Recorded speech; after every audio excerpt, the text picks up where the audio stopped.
We all know that naval aviation is a fun and exciting career field, but it doesn't take very long to realize that fun and excitement comes with risk. And when we encounter hazards and mishaps, we report them so that we can prevent recurrence. One of the most important parts of this reporting process is the endorsement. When our chain of command gets to weigh in on the causes of an incident and the recommendations that help prevent future mishaps. Hello, I'm Lieutenant Commander Shannon Martin, call sign Fraggle, and I'm one of the Aviation Safety Analysts at the Naval Safety Center. Today, I want to talk about the endorsement process, how it works, and how it benefits the fleet.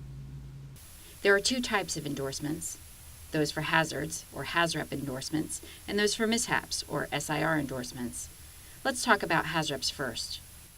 A HAZREP is the commanding officer's report. Someone has identified a hazard within the squadron that needs to be communicated to the fleet and those that can mitigate the hazard. HAZREPS require endorsement, and squadron ASOs need to contact their controlling custodians to determine the endorsing chain for any one of the following reasons. 1. The situation poses a severe threat to naval aviation, those incidents with an overall risk assessment code, or RAC, of 1 or 2. 2. The incident involves causal factors or recommendations with action agents outside the squadron, with the exception of the brief-all recommendations. 3. A physiological episode associated with cabin pressure or oxygen supply. Or 4. An incident with involved personnel and/or aircraft from more than one reporting custodian. Don't delay releasing a severe HAZREP while waiting for your controlling custodian to set the endorsing chain. Just add your commanding officer as the first endorser. If it is not a severe HAZREP, you should have time to receive the information from the controlling custodian, so you don't need to add the commanding officer. Remember, it's his report. Just start with the next stop in the chain of command and add the endorsing chain prior to release. An SIR is different.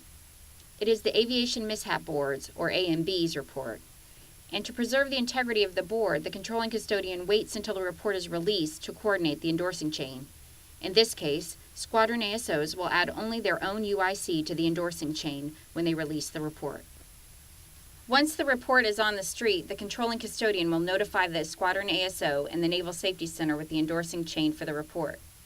For all reports, the first endorser must not release the report until they have the full endorsing chain. What does that mean? Well, if only the squadron's UIC is on the list, that squadron ASO should work with the controlling custodian to obtain the endorsing chain before releasing the endorsement.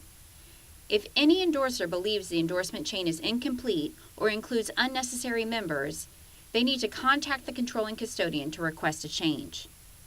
Endorsers within the chain of command respond to each causal factor and recommendation.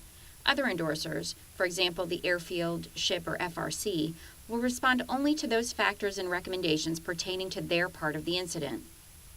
If new evidence comes to light during an endorsement, or an endorser believes that the report is incomplete or that all evidence has not been explored, that endorser must reconvene or direct the reconvening of the board.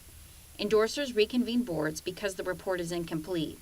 No endorser has the authority to ask a board to pull a report for edit, to revisit a causal factor or recommendation based only on the endorser's opinion of the analysis. If an endorser thinks the board got it wrong, the appropriate response is to disagree with the board, providing a reason for the disagreement within the endorsement itself. Endorsers have 15 working days to endorse a report, with the exception of controlling custodians, who have 28 work days. The Naval Safety Center endorses all Class A mishaps.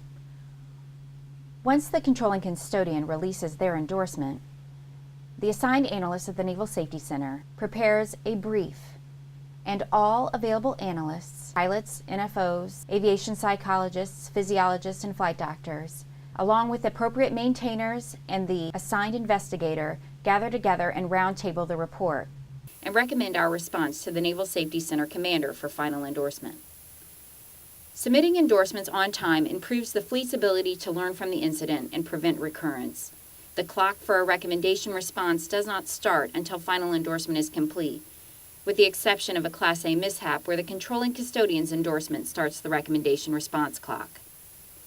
Since NAVAIR has 90 sequential days and all other respondents have 30 sequential days to complete their responses, the sooner we complete the endorsement phase, the faster we start the clock and notify the fleet regarding those fixes. Endorsements provide the fleet with leadership's takeaways from the mishap and validate the safety reporting process. Squadrons are more willing to put the time and effort into safety reporting when leadership closes the communication loop through effectively endorsing safety reports. A final recap.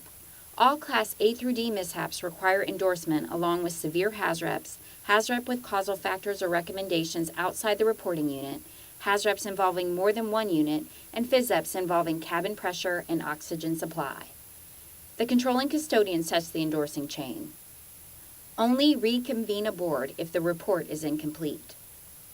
Endorse reports in a timely manner so that we can get the complete message to the fleet and we can get to work fixing the discovered problems.